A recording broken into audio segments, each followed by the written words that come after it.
네, 한 주간 평안하셨습니까? 네, 반갑습니다. 오늘 저는 정현종 시인의 방문객이라는 시를 여러분에게 소개하면서 말씀을 시작하고자 합니다. 내용은 이렇습니다. 사람이 온다는 건 실은 어마어마한 일이다. 그는 그의 과거와 현재 그리고 그의 미래와 함께 오기 때문이다. 한 사람의 일생이 오기 때문이다. 부서지기 쉬운, 그래서 부서지기도 했을 마음이 오는 것이다. 저는 오늘 이 시의 한 부분을 여러분에게 소개하면서 여러분의 마음을 생각해 보았습니다. 어제 짧은 시간이지만 한 형제님과 그의 삶의 스토리를 들을 수 있는 시간이 있었습니다. 경찰관으로 잘 나가던 형제가 갑자기 찾아온 암이라는 그 충격적인 질병으로 인해서 사형 선고를 받았다가 기적적으로 하나님께서 그의 병을 고쳐주시고 이제 그 입술을 통해 하나님을 간증하는 그런 짧지만 그의 삶 속에 있었던 그 하나님의 기적을 듣는 제 마음속에 그분이 살아온 그 일생의 그 이야기가 왜 이렇게 마음을 뭉클하게 하고 마음을 감격스럽게 하는지, 그러다가 이 정현종 시인님의 이 시가 생각이 났습니다. 사람이 온다는 건 실은 어마어마한 일이다. 어쩌면 저는 여러분이 이 자리에 나와서 이렇게 하나님을 예배하고 있는데 여러분의 마음이, 여러분의 삶이 그러지 않을까 이런 생각이 됩니다. 오늘 이 예배에 참여한 이런저런 마음들이 하나님을 만나는 축복의 시간이 될 수 있기를 간절히 바랍니다. 오늘도 이 시간 주님의 은총이 여러분의 삶 속에 가득하기를 주님의 이름으로 축복합니다. 우생마사라는 말 혹시 들어보셨는지 모르겠습니다. 말하자면 소는 살고 말은 죽는다는 이야기죠. 한번 들어보실래요? 말과 소를 저수지에, 넓은 커다란 저수지에 이렇게 던졌더니 어떻게 되었는지 아십니까? 소도 살고 말도 살았다고 합니다. 헤엄을 쳐서 나온 거예요. 그런데 말은 소보다는 훨씬 헤엄을 잘 치더랍니다. 그런데 장마기에 큰 물이 지었을 때 갑자기 몰아닥친 홍수의 그 급류에 던져졌을 때는 상황은 달라진다고 합니다. 그런 상황에서는 소는 살고 말은 죽는다고 합니다. 이상하죠? 말은 헤엄을 더 잘 치는데 둔한 소가 살고 헤엄 잘 치는 말이 죽는다. 도대체 무슨 이유일까요? 말은 헤엄을 잘 치기 때문에, 그래서 물을 거슬러서 이제 못으로 나오려고 발버둥을 친다는 거예요. 1m를 전진하면 급류에 다시 밀려서 다시 제자리로 오고, 또 1m를 전진하면 또 급류에 밀려서 다시 제자리에 온다는 거예요. 그러다가 물을 너무 많이 먹어가지고 익사해서 죽는다는 겁니다. 그런데 소는 그렇게 하지 않는다는 거예요. 절대로 물길을 위로 거슬러 올라가지 않는다는 거예요. 그 물살을 등에 지고 그냥 같이 떠내려 간다는 것입니다. 사람들이 생각할 때는 저 소는 분명히 죽는다라고 생각하겠죠. 그런데 이 소가 어떻게 하냐면 떠내려가면서 한 10m 정도 떠내려갈 때 무트로 1m 정도 이렇게 강가로 움직인다고 합니다. 그리고 또 10m 가면서 또 무트로 1m 더 가까이, 그러다가 한 2km, 3km 떠내려가다 보면 어느새 강가에 그 무트에 가까이 와닿게 된다는 거예요. 그래서 무트로 기어 올라와서 살게 된다는 것입니다. 참 신기하지 않습니까? 예, 우생마사라는 이 이야기가 우리에게 들려주는, 또 전해주는 교훈은 무엇일까 곰곰이 생각을 해보았습니다. 인생을 살다 보면 잘 풀릴 때도 있죠. 일이 잘 돼서 기분 좋을 때도 있겠죠.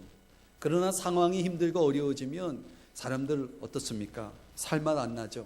아무리 애써도, 아무리 힘써도 일이 풀리지 않을 때는 괴롭죠. 이럴 때 우리가 배워야 할 지혜가 소와 같은 지혜다, 이런 말입니다. 여러분, 세상의 급류 속에 살아가는 우리가 깊이 생각해 볼 만한 이야기라 생각이 됩니다. 오늘 말씀을 들으면서 우리가 세상을 살아가는 지혜, 우리의 삶의 살이 어떠할지라도 저와 여러분이 살아남을 수 있는, 극복할 수 있는, 이겨낼 수 있는 지혜가 오늘 본문 묵상 가운데 또한 동일하게 저와 여러분에게도 전해지고 있습니다. 오늘 본문의 기적의 주인공은 아주 고통스러운 문제를 겪고 있었던 사람입니다. 사람들에 의해서 주님 앞에 나왔습니다. 그리고 그 사람들로 인해서 주님 앞에 나와서 결국은 그의 고통의 문제를 해결할 수 있게 되었습니다. 신앙적인 관점에서 보면 누군가의 도움을 받지 않으면 주님 앞에 나올 수 없는 사람들이 참 많이 있습니다. 스스로는 나올 수 없는데 누군가의 도움을 받아서 나왔다가 문제를 해결받고 인생의 큰 전환점을 맞이한 사람들이 참 많이 있습니다. 오늘 어쩌면 이 자리에 그런 분이 계실지 모르겠습니다. 잘 오셨습니다. 오늘 주님께서 주시는 이 놀라운 치유의 기적, 이 기적의 인생이 남들의 이야기가 아니라 오늘 나의 이야기 되기 위해서 오늘 저와 여러분이 함께 살펴볼 것은 오늘 이 본문에 그려진 이 병자를 고치시는 이 기적 속에서 예수님은 어떤 분이신지를 함께 묵상하면서 그 예수님을 오늘 우리의 마음에 모시고 저와 여러분도 동일한 기적의 인생 가운데 살아갈 수 있기를 주님의 이름으로 축복합니다. 첫 번째는 오늘 본문에서 기적의 키워드로 주님은 이렇게 우리에게 소개되고 있습니다. 한번 따라 하실까요? 개인적인 교제를 원하시는 주님. 우리 주님은 어떤 분이시냐면 저와 여러분이 1대1로 우리 주님과 1대1로 만나기를 원하시는 분이시다, 이렇게 말씀을 하고 있습니다. 기적이 언제 일어납니까? 주님을 1대1로 만날 때입니다. 오늘 성경 33절 말씀 한번 보시겠습니다.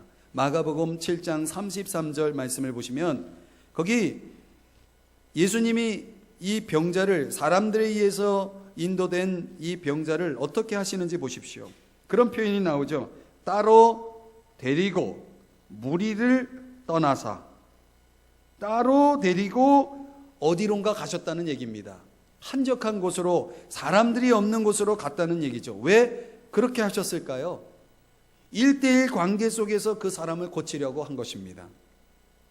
여러분, 주님의 일하심, 주님의 기적이라고 하는 것은요, 마술사나 어떤 장사 속에서 이루어지는 일이 아니라는 것을 알 수가 있습니다. 잘못된 치유자들은 자신을 드러내고 과시하는 잘못된 방향으로 갑니다. 그리고 마치 그 권능이 자기에게 있는 양 하면서 자기를 과시하고 그것으로 돈벌이를 합니다. 그런데 절대로 우리 주님은 그러한 모습을 보이고 있지 않습니다. 36절을 보실까요? 여기 보면은 예수님이 경고를 하시는데 무엇을 경고하시냐면 아무에게도 이르지 말라. 자신이 하신 일을 아무에게도 말하지 말라라고 그렇게 경고까지 하십니다. 이럴 정도로 주님은 자기를 부인하시고 그리고 그 병자 한 사람에게 초점을 맞추고 있는 것을 보게 됩니다. 여기서 우리가 배울 교훈은 신앙은 개인적이라는 것입니다. 신앙은 단체 여행이 아닙니다. 신앙은 함께 가는 것 같지만 사실은 나 혼자 걸어가는 여행입니다. 천국은 같이 가는 게 아닙니다. 하나님 앞에서 내가 가지고 있는 믿음으로 가는 것입니다. 내 아내가, 내 남편이, 내 자녀가, 내 부모가 신앙이 좋다고 내가 가는 게 아닙니다. 믿음은 개인적입니다. 여러분, 오늘 하나님 앞에 나오신 여러분, 누구에 의해서 혹시 어쩔 수 없이 나오신 분들 말씀드립니다. 신앙은 개인적입니다. 누구 때문에, 누구 덕분에 걸어가는 여행이 아닙니다. 신앙생활 할 때 그러므로 대단히 중요한 일이 하나 있습니다. 그것은 하나님을 만나야 합니다. 개인적으로 만나야 합니다. 오늘 우리가 함께 이곳에서 함께 예배를 드리고 있는 이 자리에서 여전히 우리 주님은 우리를 공동으로 만나 주시는 것이 아니라 오늘 이 시간에도 하나님은 나 한 사람을 지금 만나고 계시다라는 것입니다.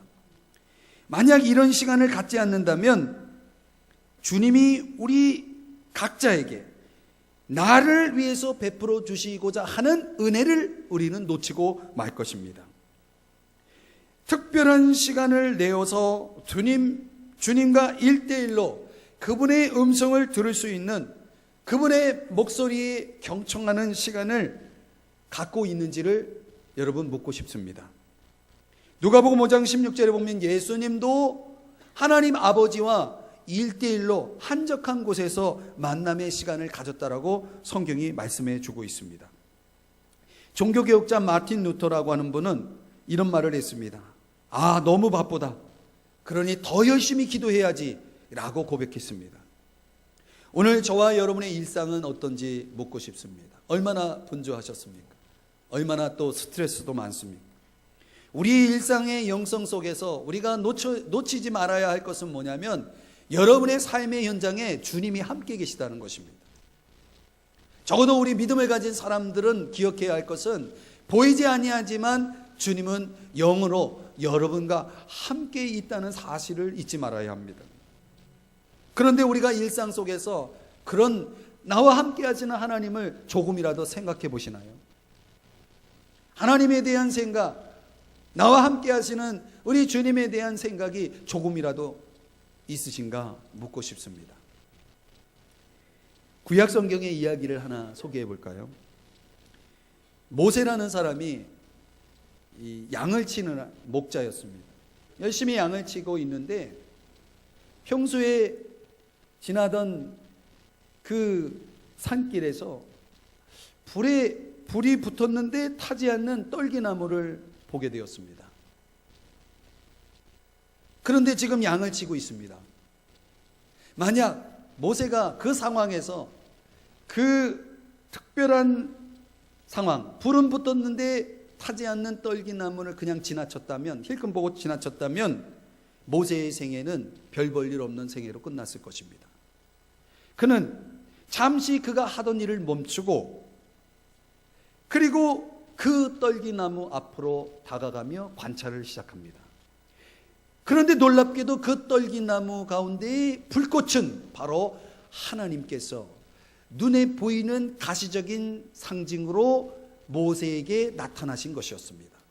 그리고 그날 그 순간 모세는 하나님을 만났고 그의 일생은 놀랍게 변화되어서 40년 동안 하나님 앞에 붙들려 쓰임받음으로 인해서 이스라엘의 위대한 역사를 이루는, 이스라엘 백성들이 지금도 기억하는 위대한 지도자가 되었습니다. 여러분, 우리 일상 속에도 이런 위대한 사건이 있을 수 있다는 사실을 아십니까? 우리가 살아가는 동안 나도 모르게 그 살아계신 하나님과의 만남을 놓치고 있는 그런 불행한 일들이 일어나고 있다는 사실입니다. 저는 일명 이것을 일상의 영성이라고 말하고 싶습니다. 여러분이 이 시간 한 시간 하나님 앞에 나와 예배드리는 이 시간만 하나님이 계신 것이 아니라 여러분의 대부분의 시간을 보내고 있는 여러분의 일상 속에 주님이 살아 역사하고 있다는 이 사실을 여러분 아시나요? 우리가 서둘러야만 할 때도 있지만 사실은 서두름을 멈추고 잠시 우리가 더 중요한 무엇을 발견해야 할, 더 주의를 기울여야 할 무엇도 있다는 사실을 기억하시기 바랍니다. 하나님의 사랑, 하나님의 능력이 여러분의 삶의 현장 속에 살아 숨쉬고 있다라고 하는, 살아 역사하고 있다라고 하는 이 놀라운 사실은 얼마나 감사한 일인지 모릅니다. 그러나 그것이 남의 이야기로 끝나는 그런 삶을 살아서는 안 될 것입니다. 시편 23편에 보면 다윗이 목자이신 주님께서 그가 나를 푸른 풀밭에 누이시며 쉴 만한 물가로 인도하신다라는 고백을 하고 있습니다. 여러분, 양에게는 무엇이 필요합니까? 평화가 필요하고 안식이 필요한 것입니다. 그런데 성경은 우리를 양으로 비유하고 있다는 것입니다. 양은 충분한 안식이 필요하고 충분한 평온이 필요합니다. 그렇기 때문에 목자는 푸른 풀밭으로 누이시고 쉴 만한 물가로 인도하는 것입니다. 그런데 만약 그 푸른 풀밭에 눕는 것을 거부하고 쉴 만한 물가로 인도하는 것을 거부한다면 목자는 어떻게 할까요? 강제로 드러눕게 합니다. 강제로 인도합니다. 왜냐하면 그것이 그 양이 사는 길이기 때문에 그렇습니다. 만약 저와 여러분이 일상 속에 주어지는 이 풍성한 은혜를 망각하고 살아간다면 어쩌면 그 과부하에 빠져 있는 우리를 하나님께서 잠시 드러눕게 하게 하실지도 모르겠습니다. 무슨 뜻인지 아시겠습니까? 사랑하는 성도 여러분, 오늘 주변의 모든 잡음을 차단하고 주님과의 은밀한 만남에 집중해 보십시오. 여러분이 드리는 그 소중한, 그러면서도 가치 있는 그 시간에 대한 투자는 결코 후회가 없을 것입니다. 본문에 나오는 이 기적의 주인공은 무리와 떨어진 곳에서 1:1 관계 속에서 그 기적이 일어났다는 사실을 기억하십시오. 개인을 향한 하나님의 사랑을, 예수님의 사랑을 그가 경험할 수 있었던 것입니다. 주님을 1:1로 만남을 통해서 말이죠.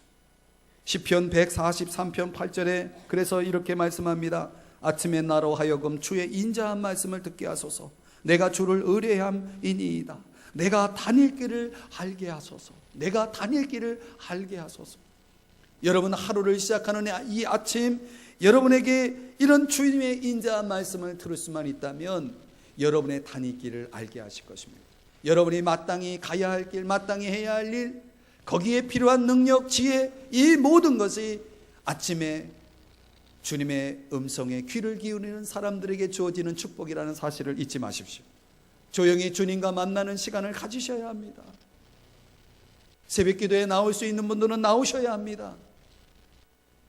그럴 수 없다면 잠시 여러분 일과를 시작하기 전에 주님과의 시간을 가지시기 바랍니다.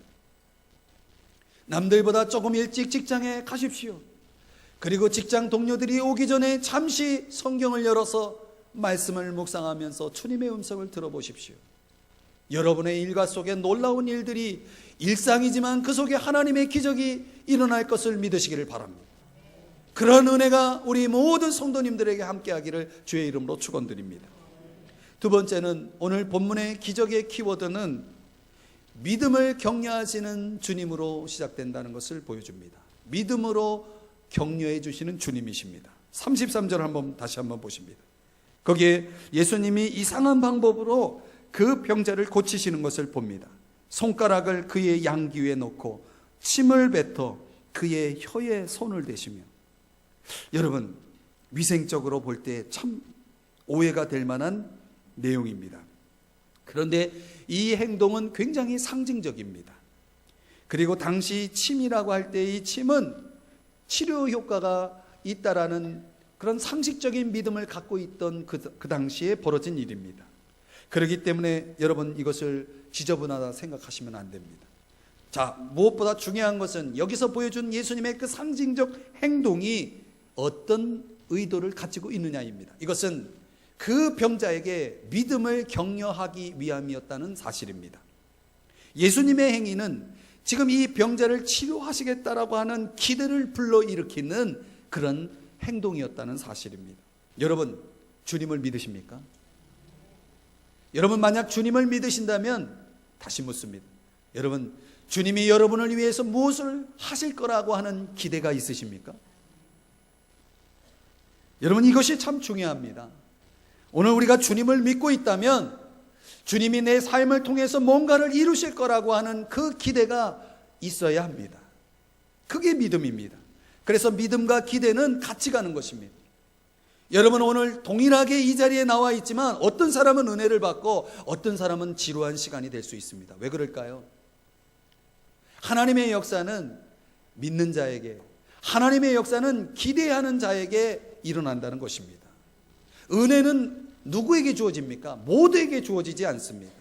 은혜는 마음이 열려져 있고 마음속에 사모함이 있고 마음속에 기대감이 있는 사람들에게 주어진다는 사실입니다.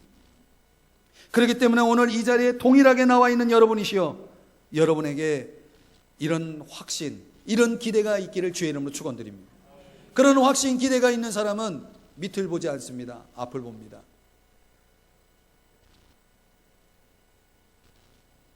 히브리서 11장 6절에 이렇게 말씀합니다. 믿음이 없이는 하나님을 기쁘시게 하지 못하나니 하나님께 나아가는 자는 반드시 그가 계신 것과, 한번 따라 합시다. 반드시 하나님이 계신다.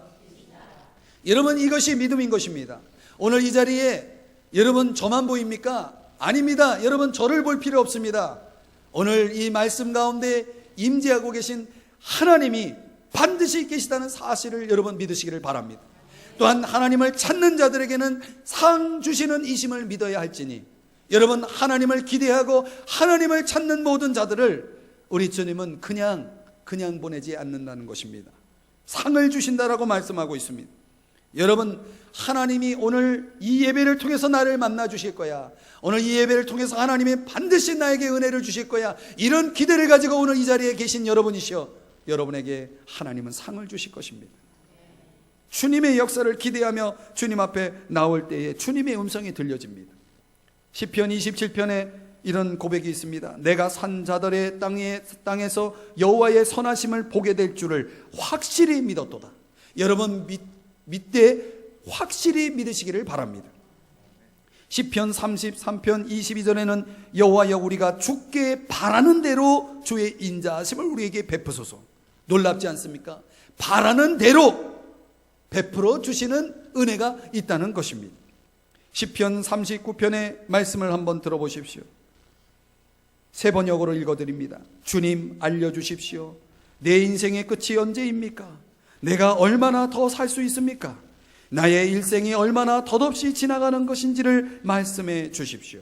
주님께서 나에게 한 뼘 길이밖에 안 되는 날을 주셨으니 내 일생이 주님 앞에서는 없는 것이나 같습니다. 진실로 모든 것은 헛되고 인생의 전성기조차도 한낱 입김에 지나지 않습니다. 걸어 다닌다고는 하지만 그 한평생이 실로 한오락이 그림자일 뿐 재산을 늘리는 일조차도 다 허사입니다. 장차 그것을 거두어 드릴 사람이 누구일지는 아무도 모르는 일입니다. 그러므로 주님, 이제 내가 무엇을 바라겠습니까? 내 희망은 오직 주님뿐입니다. 여러분은 살아가시면서 무엇을 바라십니까? 오늘 성경 34절을 다시 한번 보실까요? 거기에 이렇게 시작합니다. 하늘을 우러러. 자, 예수님께서 지금 어디를 보고 있습니까? 하늘을 보고 있습니다. 이것은 무엇을 의미합니까? 모든 도움은, 이 놀라운 치유의 능력은 하나님으로부터, 하나님 아버지로부터 온다는 사실을 보여주기 위한 행동입니다. 사랑하는 여러분, 하나님을 바라보고 계시나요? 그분을 바라보는 자들에게는 하나님이 보상을 주시는 것입니다. 내가 산을 향하여 눈을 들리라. 나의 도움이 어디서 올꼬? 천지를 지으신 여호와에게서로다. 여러분의 도움은 어디서 옵니까? 여러분의 눈을 어디로 향하고 계시나요? 여러분 아십니까? 인간이라는 그 단어, 그리스어로 그 뜻이 위를 보는 존재라는 뜻입니다. 인간은, 유독 인간만이, 모든 피조물 가운데 인간만이 위를 향해 하늘을 바라볼 수 있다는 사실 아십니까? 이 세상의 어떤 피조물도 위를 바라볼 수 있는 존재는 인간밖에 없다는 사실. 이것은 얼마나 놀라운 창조주의 계획인지 모릅니다. 그것은 우리 인간이 위를 바라보며 살아가야만 한다는 사실을 보여주는 진리인 것입니다. 너무 바쁘다는 핑계로 하늘을 쳐다볼 시간마저 내지 못한다면 사랑하는 여러분 너무 바쁘신 것입니다. 위를 보셔야 합니다. 성경은 위를 찾으라고, 위의 것을 찾으라고 말씀하고 있습니다. 그런데 여러분, 로마서 8장 34절에 보면 그렇게 말씀합니다. 그 위에는 보좌 우편에 계신, 그러면서 우리를 위해 친히 기도해 주시는 우리의 중보자이신 주님이 계시다라고 말씀하고 있습니다. 우리가 왜 위를 봐야 합니까? 우리를 위해 기도해 주시는, 우리를 위해서 일하여 주시는, 우리를 도와주시는 우리 주님이 거기에 계시기 때문에 그렇습니다. 위를 보자는 말씀은 무엇을 의미합니까? 그분의 은혜를 입고 살아가자는 말씀입니다. 신명기 11장 11절에 이런 말씀이 있어요. 모세가 이스라엘 백성들에게 이런 설교를 하고 있는 것입니다. 너희가 건너가서 차지할 땅은 산과 골짜기가 있어서 하늘에서 내리는 비를 흡수하는 땅이요, 네 하나님 여호와께서 돌봐주시는 땅이라, 이렇게 말씀하고 있습니다. 지금 이스라엘 백성들이 가나안 땅에 들어가서 차지하게 될 그 땅은 어떤 땅이냐면 하늘을 쳐다봐야 할 땅이라고 말하고 있습니다. 하나님의 도우심을 기대해야 할 땅이라고 말씀하고 있습니다. 젖과 꿀이 흐르는 땅은 준비된 땅이 아니라 하늘을 쳐다볼 때, 하나님의 도우심을 기대하고 하나님의 도우심을 받을 때 젖과 꿀이 흐르는 땅이라고 말씀하고 있는 것입니다. 사랑하는 여러분, 저와 여러분이 예수 그리스도를 믿고 젖과 꿀이 흐르는 땅에서 살고 있는 것처럼 풍성한 삶을 누리기를 원하십니까? 그렇다면 여러분, 그것은 그냥 믿으면 주어지는 그런 땅이 아니라 하나님을 바라볼 때만, 하나님의 도우심을 기대할 때만 주어지는 땅이라는 사실을 기억하셔야 합니다. 때때로 왜 하나님은 저와 여러분에게 풍성한 삶을 허락하시지 않을까요? 그거 아십니까? 우리가 예수를 믿음에도 불구하고 하나님이 저와 여러분의 삶을 풍성하게 해주시지 않는 이유는 무엇일까요? 이유는 우리가 하나님이 주시는 복을 감당할 만한 그릇이 안 되기 때문에 그렇습니다. 여러분, 어떤 이는 그 풍성한 축복이, 풍성한 조건이 신앙을 떠나고 주님을 멀리할 수 있는 기회가 될 수도 있다는 사실입니다. 사랑하는 여러분, 우리는 우리의 부족 때문에 하늘을 봅니다. 오늘 우리는 우리의 삶의 고통 때문에, 계속되는 그 고통 때문에 하나님을 의지하고 있는지도 모릅니다. 그런 의미에서 고난은 우리에게 유익한 것입니다. 고통은 우리에게 축복인 것입니다. 하나님을 의지하는 삶이 진정 우리에게 축복이기 때문에 그렇습니다. 3살 때 걸린 소아마비 후유증으로 장애를 갖고 성장한 한 교수님의 이야기를 소개하고자 합니다. 이분은 그 장애로 인해서 어려서부터 친구들의 놀림을 받았다고 합니다. 그 친구들의 놀림을 견디기 힘들어서 초등학교조차도 졸업하지 않고 그냥 자퇴를 했다고 합니다. 23살 때까지 초등학교 졸업장조차 없이 살아가는 삶이란 힘겨울 수밖에 없었겠죠. 이분이 어떤 삶을 살았냐? 하루하루 세상을 탓하고 나를 이렇게 낳아준 부모를 탓하면서, 부모를 원망하면서 눈물로 베개를 적시며 수많은 날들을 보내왔다고 합니다. 그러던 어느 날 죽음까지도 생각했던 그에게 변화가 일어났습니다. 무슨 이유인지 그가 부정적이고 비관적인 생각을 몽땅 털어버리고 긍정적인 사고로 무장하면서 검정고시를 보기 시작합니다. 그리고 마침내 대학에 입학합니다. 그리고 그는 마침내 대학을 졸업했을 뿐만 아니라 이제 정보 제공업체를 창설하고 창립하고 이렇게 개업을 하면서 승승장구하게 되었다는 것입니다. 그리고 그는 지금 한 대학의 교수로 재직하고 계십니다. 저는 이 그분의 간증을 들으면서 그분의 기적의 중심에 그가 고백한 대로 하나님의 은혜, 하나님의 기적이 있었다라고 하는 것을 발견하게 되었습니다. 그런데 한번 들어보십시오. 그분이 하나님을 어떻게 소개하는지. 그는 하나님을 이렇게 고백하고 있습니다. 하나님은 나를 인생이라는 무대에 올리셔서 그분 자신의 능력과 살아계심을 증거하시는 분이십니다. 죽을 수밖에 없는 나를 살리셔서 영광을 드러내시고 승리하시는 분이십니다. 그분은 나를 이 인생의 무대에 올리셔서 내 인생의 드라마를 연출하시는 분이십니다. 내 인생의 드라마를 연출하시는 분이십니다. 사랑하는 여러분, 여러분의 인생은 누가 연출하고 계시나요? 절망의 끝에서 희망을 찾아냈습니다. 패배의 바닥에서 승리를 채 올렸습니다. 불행의 구렁텅이에서 행복을 건져냈습니다. 사랑하는 여러분, 이 교수님의 인생의 드라마의 연출은 바로 하나님의 작품이라는 사실을 아십니까? 여러분, 저와 여러분의 삶 속에도 얼마나 많은 어두움과 부정이 있습니까? 그 부정을 긍정으로 어떻게 바꿀 수 있습니까? 어떻게 빼기를 더하기로 만들 수 있습니까? 여러분, 그 빼기에서 위로 아래로 선을 한번 그어 보십시오. 그러면 무엇이 됩니까?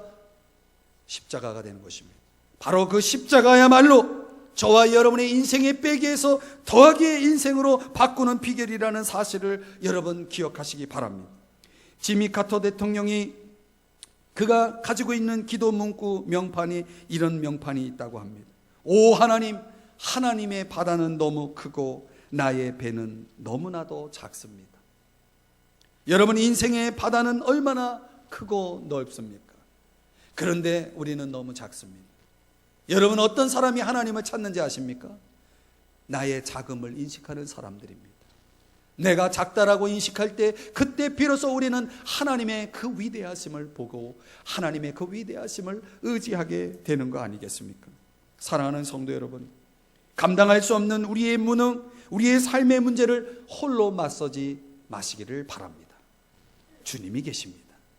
주님을 의지하시기 바랍니다. 위를 바라보시기를 바랍니다.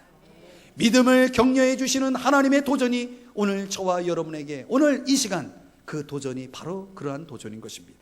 세 번째로는 자비가 많으신 주님을 오늘 소개해 주고 있습니다. 오늘 성경 34절을 한번 보실까요?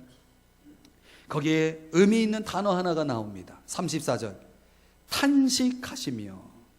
여기 탄식이라는 단어가 사용되고 있습니다. 이 뜻은 불쌍한 표정으로 신음소리를 내다라는 뜻입니다. 여러분, 주님이 지금 무엇을 하고 계시나요? 신음소리를 내고 있다는 것입니다. 왜 신음소리를 내고 있습니까? 한 병자의 고통을 보면서 신음소리를 내셨다라고 말하고 있습니다. 여러분, 남이 모르는 저와 여러분의 마음의 고통을, 그 아픔을 주님이 다 보시고 계십니다. 그리고 그냥 보시는 것이 아니라 신음소리를 내고 있다는 사실입니다. 이것은 무엇을 얘기하나요? 예수님께서 우리의 고통을 안타까운 마음으로 보고 계시다라고 하는 것입니다. 거기서 끝나지 아니하고 이제는 그 신음소리와 함께, 그 고통의 소리와 함께 이제 우리의 그 고통의 문제를 불쌍히 여기시며 해결해 주시는 분으로 이제 그 역사가 이루어지는 것을 봅니다. 사랑하는 성도 여러분, 주님의 기적에는 동기가 있습니다. 거기에는 사랑이 있습니다. 우리의 삶의 마당에 박탈당한 그 사랑의 문제, 그 자유의 문제, 그 축복의 문제를, 우리가 잃어버린 그것들을 다시 회복시켜 주시기 위해서 사랑의 마음으로, 긍휼의 마음으로 지금도 우리를 바라보고 계신 주님을 여러분 묵상해 보십시오. 30대 초반에 유치원 교사 이야기가 있습니다. 이분은 가벼운 우울증이 있는 분입니다. 간혹가다 주변 사람들을 당혹하게 하는 분입니다. 그냥 눈물이 나올 때가 있다고 합니다. 친구들과 식사를 하다가, 저녁에 TV를 보고 있다가, 아침에 출근을 하다가 한없이 흘러내리는 눈물을 발견한다고 합니다. 말로 설명할 수 없는 눈물이 나올 때 그녀의 주변 사람들의 반응은 이렇다고 합니다. 갑자기 왜 그래? 어디 아파? 내가 뭐 잘못했니? 이렇게 저렇게 대부분 왜 우냐고 이유를 물어본다고 합니다. 그런데요, 그녀가 일하는 유치원 아이들은 다르다고 합니다. 유치원 아이들은 그녀가 이유 없이 울음을 터뜨릴 때 거의 한결같은 반응을 보인다고 합니다. 어떤 반응일까요? 그냥 같이 운다고 합니다. 여러분, 꼭 이유를 알아야 하나요? 우리 어른들은 꼭 알아야 이해를 하나요? 저는 우리들의 마음속에도 아직 그 어린 시절의 마음이 남아있는지를 묻고 싶습니다. 그냥 함께 울어주는 것, 저는 그것이야말로 주님이 우리에게 보여주시는 긍휼과 사랑의 마음을 가장 잘 표현해주고 있다라고 저는 믿습니다. 딱한 처지의 사람을 볼 때 꼭 이유를 알아야 하나요? 함께 울어줄 수는 없을까요? 여러분, 우리가 살고 있는 이 시대에 얼마나 많은 사람들이 상처 속에 살아가고 있는지 모릅니다. 얼마나 많은 힐링의 기적을 기대하면서 살아가고 있는지 모릅니다. 누구에게도 말할 수 없는 고통을 안고 살아가는 사람들이 참으로 많이 있습니다. 그런데요, 우리 사회는 그런 사람들을 품을 수 있을 만큼의 사랑이 없는 것 같습니다. 성경은 말합니다. 마지막 때에 불법이 성함으로 사랑이 식더라. 여러분, 우리 사회가 사랑이 없는 이유는 무엇일까요? 욕심 때문이 아닐까요? 종교개혁자 칼빈이 기독교 강요라는 책에서 그리스도인의 삶을 두 가지로 소개합니다. 첫째는 자기부정이요, 둘째는 순례. 여기 두 번째 순례라고 하는 이 단어 속에서 주는 메시지는 그렇습니다. 세상은 종착지가 아니고 지나가는 곳이다. 그러니 제발 욕심 좀 부리지 말아라. 여러분, 얼마나 많은 사람들이 이 욕심으로 인해서 넘어지고 이 욕심으로 인해서 다른 사람들을 실족해 하는지 모릅니다. 욕심이 잉태한 즉 죄를 낳고 죄가 장성한 즉 사망을 낳는다라고 말씀하고 있지 않습니까? 사랑하는 여러분, 주님의 심정으로 안타까운 마음으로 우리 이웃을 위해 울어줄 수는 없을까요? 그들을 위해 묵묵히 기도해 줄 수는 없을까요? 오늘 우리 그리스도인들만이라도 그렇게 살아갈 수는 없을까요? 그래서 이 상처 많은 이 어두운 세상을 좀 밝힐 수는 없을까요? 그럴 때에 기적은 일어날 수 있다는 것입니다. C.R. 로저스라고 하는 분이 그의 심리학 책에서 심리적으로 건강해지기 위해서는 몇 가지가 있어야 된다고 말합니다. 첫 번째는 무조건적인 존중감이 있어야 된다고 합니다. 여러분, 상대방을 높이고 나를 낮추는 것이 심리적인 건강을 위해서 좋다고 합니다. 두 번째는 공감적인 이해가 있어야 된다고 말합니다. 내 뜻을 남에게 이해시키려 하지 말고 상대방 뜻을 내가 수용할 수 있을 때, 그때 우리는 심리적으로 건강해진다고 합니다. 세 번째는 믿음과 진실이 있어야 한다라고 말하고 있습니다. 저는 이 심리학자가 말한 공감적인 이해, 바로 이것이야말로 오늘 우리가 나를 치료하고 우리의 이웃을 치료할 수 있는 기적의 비결이라고 믿습니다.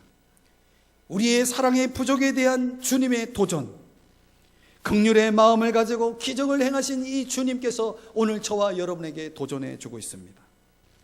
그래서 오늘 주님은 그 긍휼의 마음으로 에바다라고 말할 때에 열리다라는 뜻으로 이 에바다라고 외칠 때에 비로소 이 병자는 기적같이 치유되고 정상인이 되어서 이제는 그의 인생에 하나님의 기적을 간증하며 살아가는 삶이 시작됩니다. 사랑하는 성도 여러분, 오늘 저와 여러분의 삶에도 에바다가 있기를 주의 이름으로 축원드립니다. 본문의 기적을 통해 주님이 어떤 분이신가를 우리는 묵상해 보았습니다. 이제 그 기적이 우리에게 가능하기 위해서 우리에게 필요한 것은 무엇입니까? 주님 앞에 나와야 합니다. 스스로 나올 수 없다면 누군가의 도움을 받아서 나와야 합니다. 어떻게든 주님 앞에 나와야 합니다.